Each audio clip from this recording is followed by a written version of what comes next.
Welcome back. We are looking at section 4.3 in this set of videos about the mean value theorem and monotonicity. So there's going to be a couple different things contained in this section. So for starters, before we talk about the mean value theorem, I want to remind you about Rolle's theorem. So this was something that we had at the end of section 4.2.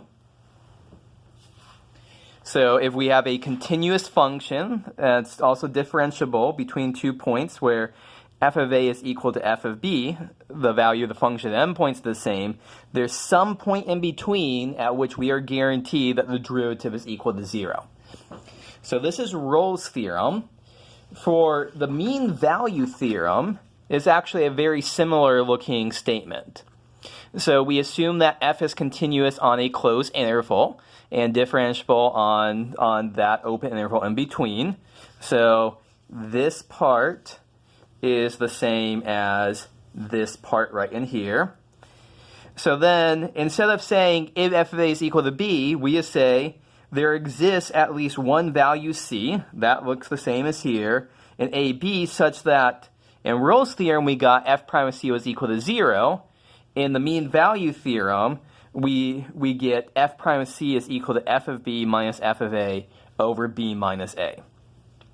So think about for a second, what's the meaning of this f of b minus f of a over b minus a quantity?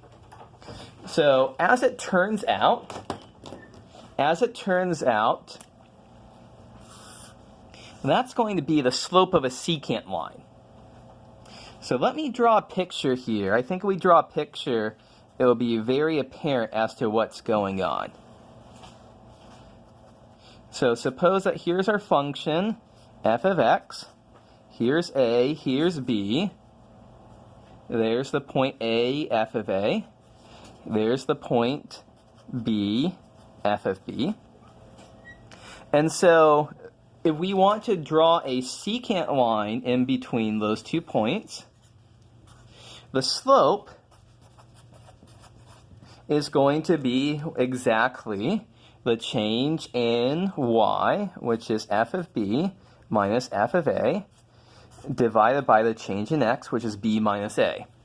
And if you take a look here, that's exactly what we're saying that f prime of c is equal to. That this is the slope of the secant line from a, f of a, to b, f of b. So the mean value theorem says that there's some point c such that f prime of c is equal to the slope of the secant line. So that is saying, I can use this piece of paper here to say there is some point on the graph whose slope is equal to the slope of the secant line. And where is that? If we move this all the way out here, I think we can agree that at about this point right in here, the slope of the secant line, the slope of the tangent line here is equal to the slope of the secant line between a and b. So this point, this is the point c.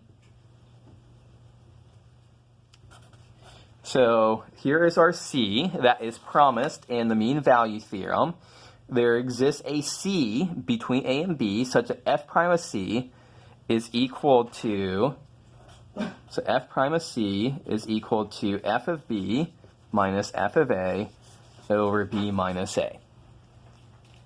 So that's what the mean value theorem says, that you're going to have a point whose derivative, the slope of the tangent line at that point, is equal to the slope of the secant line between your endpoints of the